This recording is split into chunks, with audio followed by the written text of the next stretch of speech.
Dragilor, bine ați venit la un nou episod al podcastului Wines of Romania. Acest podcast este inspirat de programul Deschidem Vinul Românesc, dezvoltat de Carrefour România. Deschidem Vinul Românesc, program inițiat de Carrefour România, susținător al producătorilor locali de vinuri din 2019. Astăzi avem două premiere. În primul rând vom vorbi despre prima și singura cramă biodinamică din România și singura fetească neagră biodinamică din lume. Iar alături de mine o am pe Amelia Cristina Mihalcea, coproprietara domeniului Bogdan. Amelia, bine ai venit la podcastul Wines of Romania. Bine te-am găsit și mă bucur că suntem aici. Acasă la voi. Acasă la noi. Mă bucur că putem să bem un pahar de vin împreună. Trebuie să vă spun că mai devreme povesteam cu Amelia, o să zic astăzi, chiar dacă mulți o cunoaște și ca și Cristina, că are emoții, pentru că nu a mai participat, nu a mai fost la niciun interviu video, zicea, pentru că în fața unei mulțimi a avut numeroase prezentări. Așadar, mă bucur tare mult că prima dată ești la podcastul nostru. Încerc să mă împrietenesc cu camerele care se uită la mine și să mă fac că nu le acord atenție.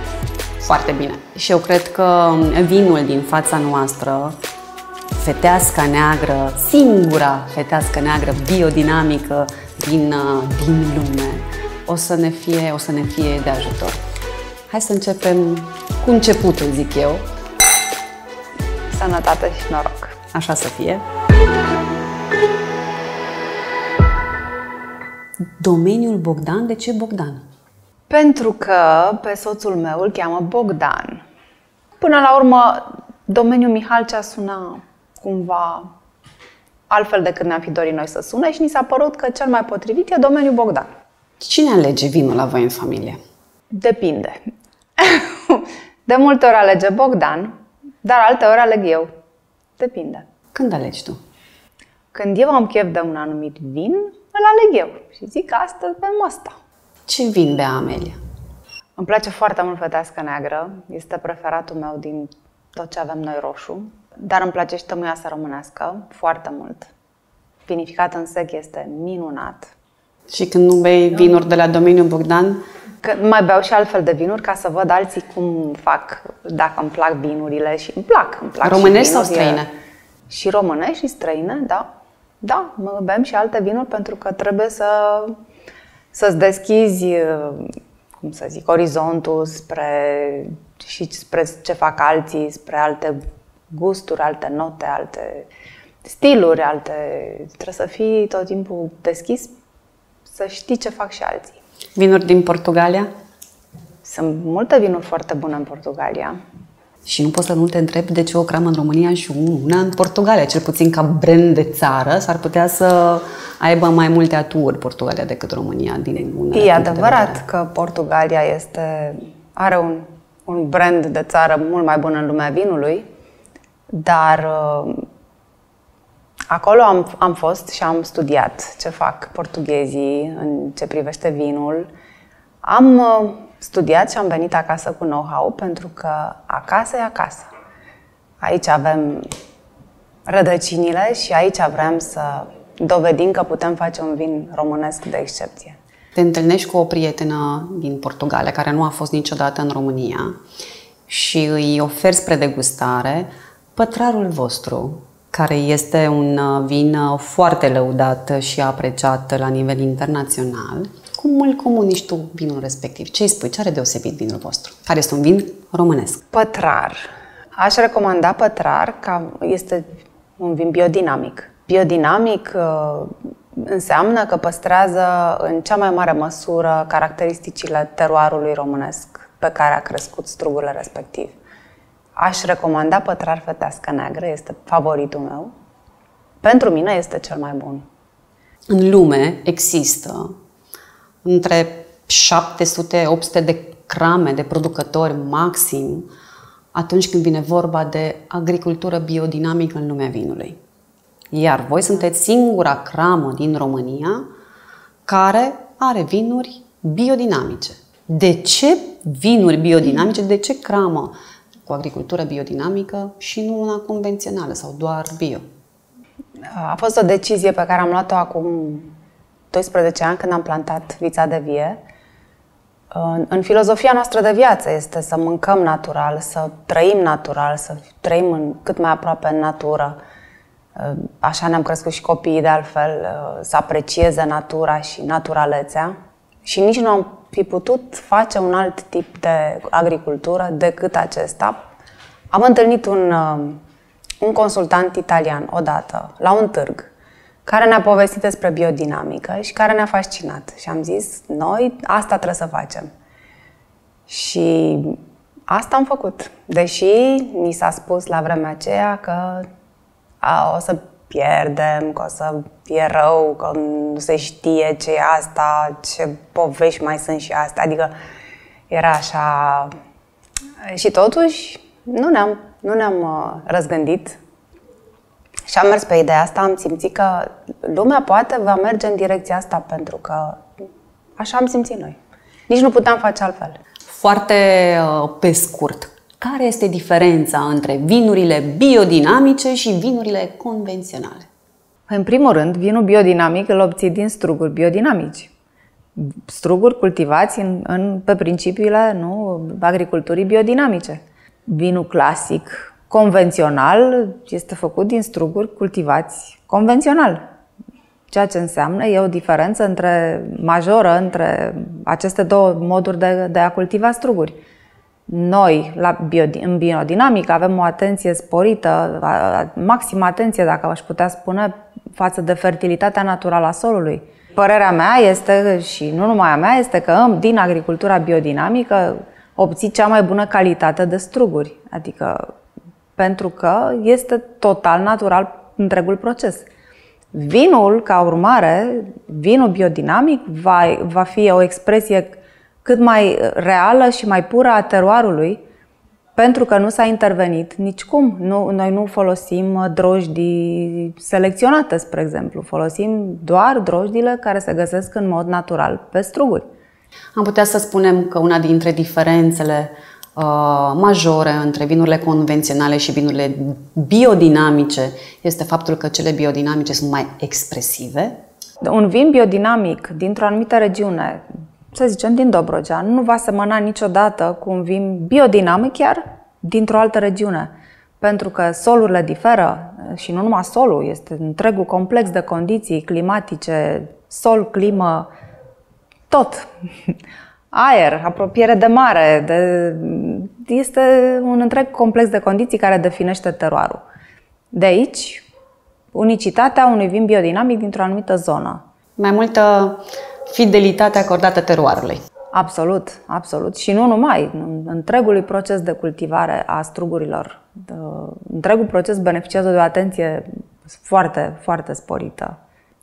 Filozofia noastră este bazată pe respectul total față de natură, față de mediul înconjurător, plante, animalele care trăiesc în vița de vie. Le creăm chiar și condiții pentru a avea o biodiversitate. Biodiversitatea în sine fiind unul dintre scopurile urmărite de agricultura biodinamică, pentru că biodiversitatea îți dă o complexitate care duce la un strugure foarte bun. Respectul față de oamenii care lucrează cu noi și nu în ultimul rând față de consumatori, pentru că e atât de important ce bem, ce mâncăm și cum trăim. Prin agricultura biodinamică poți avea cei mai buni struguri, de cea mai bună calitate, iar un vin bun nu poate fi decât din cei mai buni struguri. De ce Dobrogea? Este un ținut de poveste, un ținut cu o istorie mare, o istorie veche în domeniul vinului. S-a cultivat viță de vie de mii de ani și este un ținut foarte frumos. E foarte pitoresc, are dealuri verzi, terasate, pline de viță de vie și teroarul de acolo este unul special. Atât tu cât și soțul tău Bogdan aveți experiențe foarte diversificate în domeniul profesional. Și având în vedere experiența voastră de aproape 15 ani în lumea vinului, nu pot să nu te întreb care este sau care sunt unele dintre cele mai relevante provocări cu care voi aveți de-a face în lumea vinului. Provocări au fost multe pe parcurs, pentru că la început nu știam cât de complex este acest domeniu. Prima provocare a fost know-how-ul. Intram pe un teren care însemna agricultura biodinamică, care era atât de puțin cunoscută, încât am avut nevoie de know-how din afară. Ca urmare, am avut un consultant italian, specialist în biodinamică, care să ne ghideze. Ziceai, ați avut, dar în continuare voi aveți consultanți? Da, și avem acum un consultant francez. În continuare beneficiem de know-how de la specialiști, pentru că e un domeniu puțin cunoscut. Și unul dintre cei mai buni din lume. Beneficiem de consultanța de la Ștefan de Renancourt, care este unul din cei mai buni din lume. Avem acum un bun ghid. E foarte greu cu forța de muncă? De ce? Nu-i găsești. În plan local, din Dobrogea nu-i găsim. Venim cu ei din Botoșani sau de știu de unde. Adică pentru cules sau pentru munca în cramă? Pentru munca în... Nu pentru munca în cramă. Pentru munca în câmp. Pentru că biodinamică înseamnă multă muncă manuală. De aici și costurile mai mari. Cât este de greu să comunici un vin biodinamic? Și asta este o provocare, pentru că multă lume nu cunoaște ce înseamnă vin biodinamic. Amelia, spuneam la început că în lume sunt maxim 800 de producători care produc vinuri biodinamice. De ce nu sunt mai mulți? Pentru că este greu. Trebuie să fii convins că asta vrei să faci. Să-ți asumi că sunt costuri mai mari și provocarea e mult mai mare decât în regim convențional. Dar produsul finit este unul de mare calitate. Dacă urmărești o mare calitate și ăsta este scopul tău, atunci merită tot efortul. Planuri de viitor? Ne-am propus de la început, de când ne-am apucat de vin, să ajungem să facem cel mai bun vin din România. Dar sunt foarte multe vinuri bune acum. Ce ne propunem noi este să facem unul mai bun decât toate, dar... Cum promovezi un vin românesc? Este ușor, pentru că trebuie întâi să-i convingi, trebuie să ajungă să guste vinul și după ce au gustat vinul, este mult mai ușor. Odată ce au ajuns să guste vinul, se încheie contracte. Ce faci în timpul pe care îl dedici domeniului Bogdan? Mă implic acolo unde simt că este nevoie de ceva, de aportul meu, indiferent ce domeniu este. Indiferent. Susții sările autohtone, pentru că ai zis că îți place feteasca neagră și îți place tămâioasa românească. Implicit susții sările autohtone și mă bucur tare mult. Sunt fan soiuri autohtone pentru că este ceva ce numai noi avem. Soiuri franțuzești cu care am început noi, are toată lumea. Dar soiurile autohtone sunt și foarte bune și foarte căutate. Ce părere ai de enoturism în România? Și ăsta este un proiect al nostru. Intenționăm și o să ajungem și acolo. În planul nostru este să facem enoturism. Nu numai să facem tur de cramă, asta facem și acum. Asta este ceva ce facem, dar vrem să oferim cazare și o experiență unică în Dobrogea cu vinurile noastre. Este vinul românesc un brand de țară în România? Da, eu sunt convinsă că da, și din ce în ce mai mult va conta în brandul de țară. Faptul că se recunoaște din ce în ce mai mult calitatea vinurilor românești o să conteze și pentru brandul de țară. Ce ai face diferit față de ce ai făcut în ultimii 5 ani în crama voastră? Aș planta mai multe soiuri autohtone. Câte hectare aveți? Pentru cei 154 de hectare. Toate cultivate în agricultura biodinamică. Biodinamic înseamnă, cum v-am zis, odată respectul pentru natură și fertilitatea naturală a solului. Și producția per hectar este mai... Producția pe hectar, asta este dezavantajul acestui tip de agricultură, că este mult mai mic. Ca să poți avea o calitate foarte bună a strugurilor, trebuie să reduci cantitatea de struguri. Din start te gândești că reduci. Din tăiere, din lucrarea viei, din lucrări, pentru că dacă urmărești volum, nu poți să ai și calitate. Dacă urmărești calitatea, atunci nu poți să ai volumul mare. Sunt certificate vinurile voastre. Care este organismul care certifică vinurile biodinamice? Este vorba de societatea Demeter și noi suntem certificați cu vinul și via.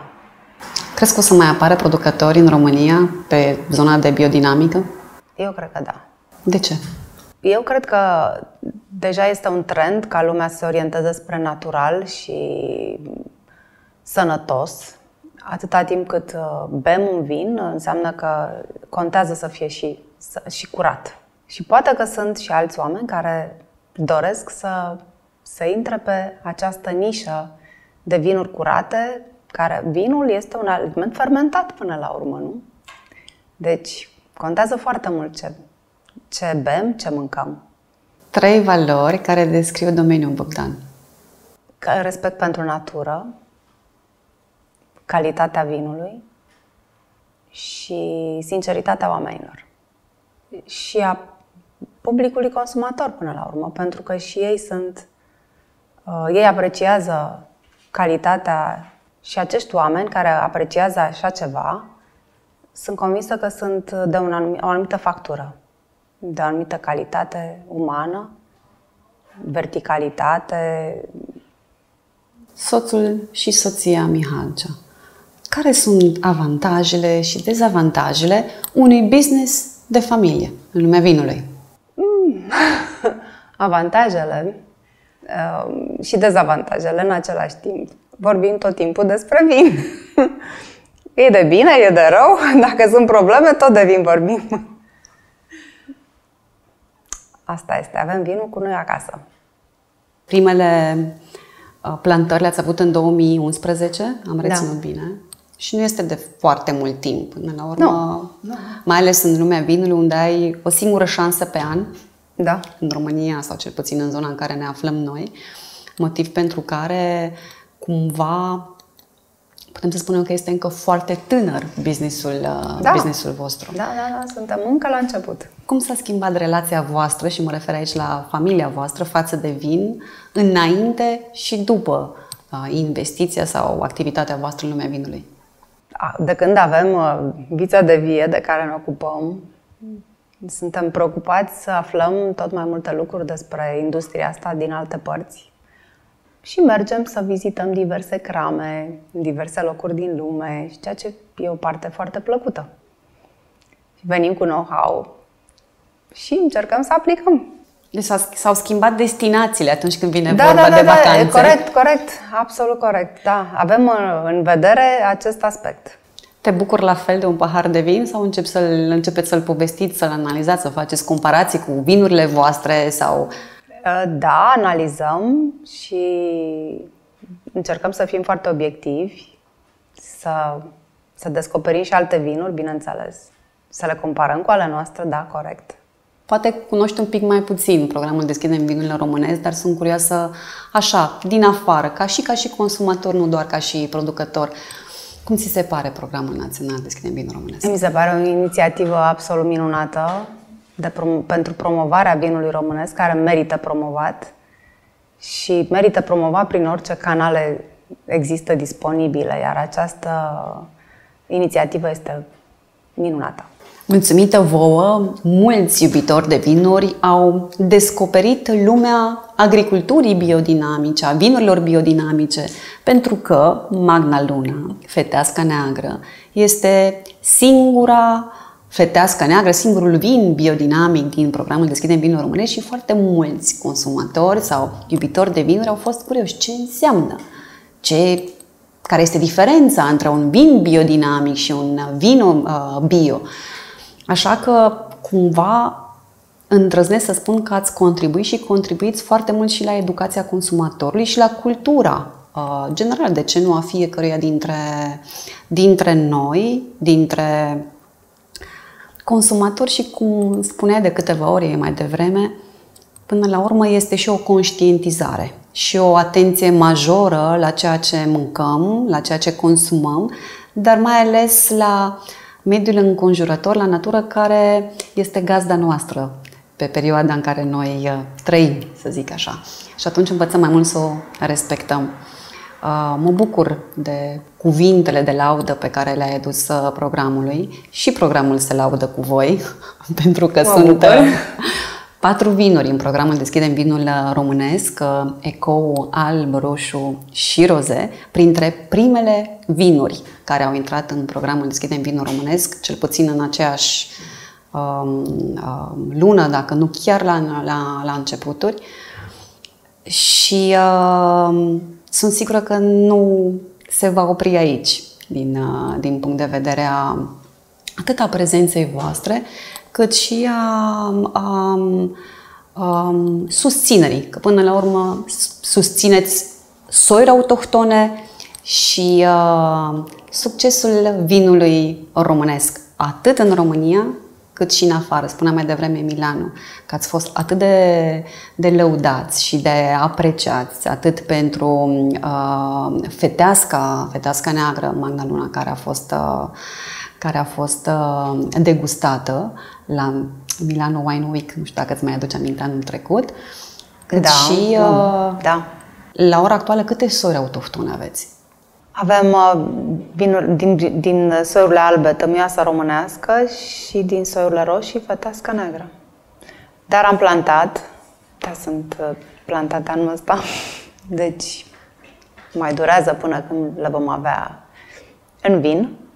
Am plantat feteasca albă, feteasca regală. Ce părere ai despre vinurile spumante? Ne plac foarte mult și vom avea și noi foarte curând. Când? Anul acesta. Wow! Dar n-am să vă spun din ce soiuri sunt, pentru că vreau să fie o surpriză. Deja este o surpriză, cel puțin pentru mine este o surpriză și trebuie să recunosc că abia aștept să degust ceea ce voi deja pregătiți, sunt convinsă.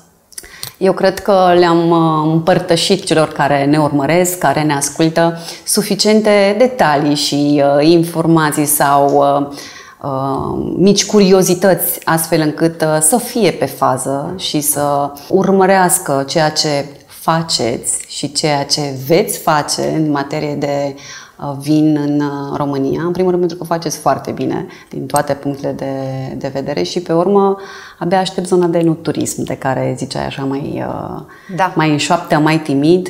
Cu siguranță o să fie ceva extraordinar. Draga Amelia, chiar dacă a fost un interviu plin de emoții și uneori echipa aici ne spunea mai sus cu vocea, mai sus cu vocea, a fost o reală plăcere să te am alături de mine astăzi aici și îți mulțumesc tare mult că ai fost invitata mea astăzi la Wines of Romania podcast. Mulțumesc pentru că am avut ocazia să stăm de vorbă la un pahar de vin și te așteptăm la cramă, să degustăm la cramă direct din vasele cu vin. Este o experiență. Abia aștept. Da, păi o punem la cale. Vă mulțumim că ne-ați ascultat, că ne-ați urmărit. Ne vedem data viitoare cu un nou episod al podcastului Wines of Romania.